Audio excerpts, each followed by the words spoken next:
Right, మనతో పాటు BC సంఘ state working president Srinivas Mudiraj ఉన్నారు. మాట్లాడే ప్రయత్నం చేద్దాం.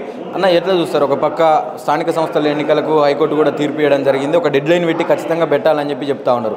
ఇటు రాష్ట్ర ప్రభుత్వ విషయానికి వస్తే మేము చేసేది అయిపోయింది, కేంద్రంకు పంపించినాం అని చెప్పి చేతులు దులుపుకునే ప్రయత్నం చేస్తూ ఉన్నారు. క్లియర్గా కనిపిస్తూ ఉన్నది. నిజంగా 42% రిజర్వేషన్ ఏదైతే కామారెడ్డి డిక్లరేషన్ ప్రకారం జరిగేదంటారా? ఈరోజు రాష్ట్ర ప్రభుత్వాన్ని మేము ఏం డిమాండ్ చేస్తూ ఉన్నామంటే, ఏదైతే అసెంబ్లీలో చట్టం చేసి ఆమోదించి కేంద్రానికి పంపించారో గవర్నర్ ద్వారా రాష్ట్రపతికి, కాబట్టి ఆ రోజు నుంచి కూడా మళ్ళీ కాంగ్రెస్ ప్రభుత్వం స్తబ్దుగా ఏర్పడింది. ఎందుకంటే ఈరోజు బీసీ సంఘాలుగా జాతీయ లెవెల్లో జంతర్ మంతర్ దగ్గర పెద్ద ఎత్తున ప్రోగ్రాం చేశాం. ఎందుకంటే బీజేపీ ప్రభుత్వం దిగి రావాలి, 9th షెడ్యూల్లో పెట్టాలని చెప్పి.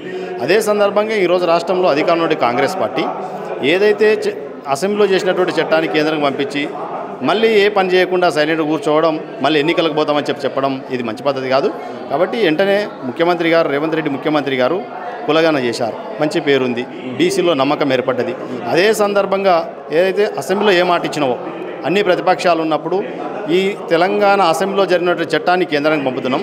ఈ చట్టంతో పాటు ఈ రాష్ట్రంలో అన్ని రాజకీయ పార్టీలను అఖిలపక్షాన్ని తీసుకొని ప్రధానమంత్రి దగ్గర తీసుకుపోయి ఈ చట్టాన్ని ఆమోదించడం తీసుకొని మళ్ళీ తెలంగాణకు వస్తామని చెప్పినట్టు ముఖ్యమంత్రి ఈరోజు ఎందుకు స్తబ్దగా అని చెప్పి మేము ప్రశ్నిస్తూ ఉన్నాం. కాబట్టి బీసీలుగా ఈరోజు 42% ఏదైతే కామారెడ్డి డిక్లరేషన్ ఉన్నదో ఆ కామారెడ్డి 42% డిక్లరేషన్ అమలు చేయాలని చెప్పి డిమాండ్ చేస్తూ ఉన్నాం. ఇదే సందర్భంలో కేంద్రంలో ఉన్నటువంటి బీజేపీ ప్రభుత్వం ఎందుకు తాత్సారం చేస్తుందని చెప్పి మేము అడుగుతా ఉన్నాం. కేంద్రం గతంలో ఈడబ్ల్యూఎస్కి సంబంధించి రిజర్వేషన్లో మన మార్పులు చేర్పులు చేసి కూడా రాజ్యాంగ సవరణ చేసి కూడా చేసిన వైఖరిని చూసినాం మనం. అంత తొందర ఇప్పుడు బీసీ రిజర్వేషన్లలో ఎందుకు చూపెట్టట్లేదు? ఎక్కువగా బీసీలకు న్యాయం చేసింది బీజేపీ ప్రభుత్వం అని చెప్పి నాయకులు చెప్తా ఉన్నారు. అయినప్పటికీ కేంద్రం ఈ విషయంలో జాప్యం చేస్తూ ఉన్నది. ఎట్లా చూడొచ్చు అసలు బీజేపీ ప్రభుత్వం నిజంగా బీసీలకు న్యాయం చేయడం లేదు. ఈ దేశంలో బీసీలను నట్టేయటం ముంచేటటువంటిది బీజేపీ ప్రభుత్వం. ఎందుకంటే ఈడబ్ల్యూఎస్ పేరు మీద రిజర్వేషన్లు ఇచ్చారు. 10% ఉన్నటువంటి 10% ఉందని చెప్పి 10% రిజర్వేషన్. ఈరోజు 56% ఉన్నటువంటి బీసీలకు రిజర్వేషన్ ఇవ్వాలా వద్దా? ఎవరి శాతం వాళ్ళకి ఇవ్వండి, ఎవరి వాటా వాళ్ళకి ఇవ్వండి చెప్తాం. మేము ఏ కులాలకు వ్యతిరేకం కాదు, ఏ వర్గాలకు వ్యతిరేకం కాదు. ఎవరి శాతం ఉందో అంత ఇవ్వాలి. ఈరోజు బీసీలు 56% ఉన్నారు. 56% రిజర్వేషన్ పార్లమెంట్లో ఆమోదించండి.